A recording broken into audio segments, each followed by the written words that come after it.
It was during the year 428 that a vast and terrifying fleet appeared off the shores of North Africa. The coast had been controlled by the Romans for over 500 years now, and had largely been at peace for those long centuries, far away as it was from the hostile northern and eastern borders of the empire. But now, as terrified Roman citizens and slaves alike gazed out into the open sea, they realised to their terror that the frontier had come to them.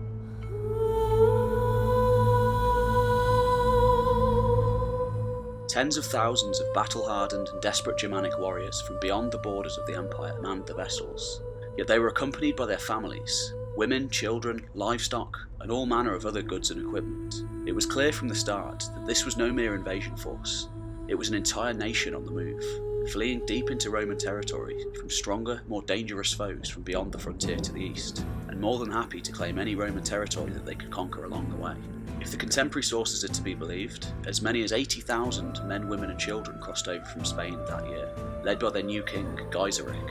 a young and energetic ruler who seems to have planned this seaborne migration for years, to the abject horror of the established Roman order in the Western Mediterranean. The Vandals had arrived. Geiseric seems to have been born in modern-day Hungary in around 400 AD as an illegitimate son of the current king of the Vandals.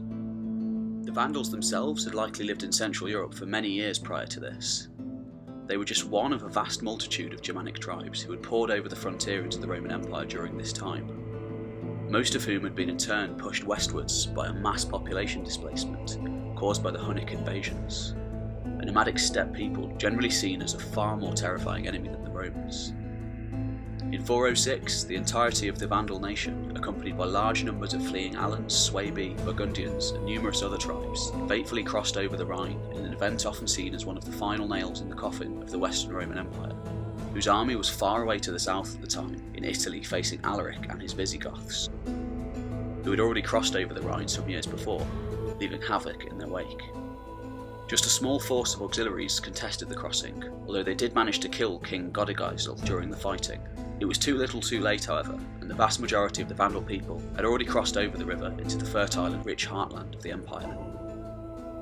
Geiseric's half-brother Gundry took charge after his father's death on the Rhine, and led his people deep into the empire, raiding and pillaging alongside the various other Germanic tribes who had also crossed, whilst also searching for a new home for his people. By 428, they had travelled as far as the south of Spain, and they were now engaged in war with the already fairly well-established Visigoths and their new clients, the Suebi. By the time Gundry died in 428, Geiseric had likely been his right-hand man for many years, and he took up the reins not as a novice but as a seasoned tactician and leader. By all accounts an ambitious man and fiercely intelligent, it seems likely that he had already been planning to cross over to North Africa for a number of years by the time he assumed the kingship. And now, with renewed hostilities with the Visigoths to reckon with, a tribe who heavily outnumbered them, he seized his chance to put his seaborne plan into action. In 428, possibly after an invitation from the Roman governor of North Africa, Bonifacius, who had fallen out with the Roman general, Aetius, and wished to use the Vandals as a mercenary army to his advantage. The vast Germanic force, which also included various other peoples such as Alans, flooded over the Straits of Gibraltar in their massive fleet. If Bonifacius had indeed invited the Vandals over, to say that he underestimated them would be a colossal understatement. As the vast army moved eastwards, across the coastline, they caused great devastation and violence wherever they went, finally turning on Bonifacius himself in 430 and annihilating his army in battle, then crushing the combined might of the eastern and western Roman armies that had been sent to apprehend them. In 435, after years of raiding in North Africa, the Romans and the Vandals finally came to terms, with Emperor Valentinian III officially ceding the provinces of Mauritiana and Numidia to Geiseric, thus allowing him to keep the areas of North Africa that he had already conquered, under the condition that the Vandals would fight for Rome as federati, an agreement whereby they would offer military service to Rome in return for protection. The agreement lasted for just a few years until 439, when Geiseric noted that the remaining Roman lands in North Africa had been left largely undefended because of events playing out in Gaul. Before the year was up, he moved his forces into the largest and most important city of North Africa, the metropolis of Carthage, before making it his new capital. For the first time since the Punic Wars well over 500 years earlier, Rome now faced a powerful enemy in the city of Carthage, right on its doorstep. Contrary to the modern connotations of the word Vandal, the Roman population was actually allowed to stay in the city relatively untouched, and much of the city's infrastructure and architecture was kept intact. The citizens of Carthage and its surrounding areas were even allowed a new level of religious freedom under the Vandals, who, like the Goths before them, were Arian Christians, a sect of Christianity decreed to be heretical by the mainstream Roman Church. Although wealthy Roman Catholics were taxed more than they had been previously, the common folk actually paid far less taxes than they had previously paid, and the Romans remained powerless to act against the usurpation. Another prize lay at Carthage too: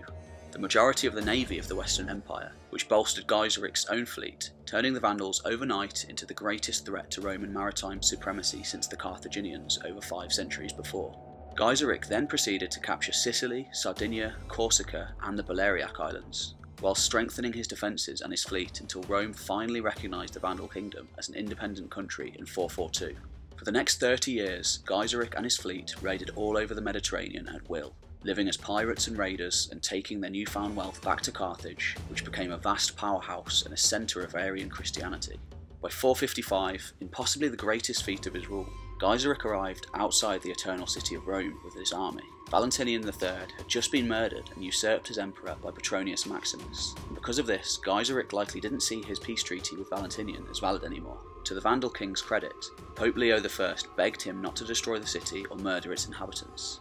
and Geiseric agreed, simply carrying away most of its riches but leaving its architecture and people intact. The Romans never forgot this act, and in 468, both halves of the empire launched a vast invasion force against the Vandals. According to Procopius, the force numbered some 100,000 and was drawn from all corners of the Eastern Empire, now by far the more prosperous of the two halves.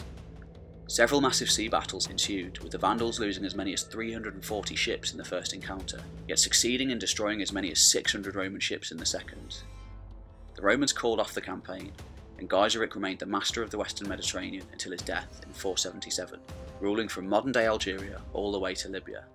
In the aftermath of his death, and in the absence of his strong rule, which had lasted for nearly 50 years, the Vandal kingdom soon entered a swift decline and eventual collapse in 534 AD.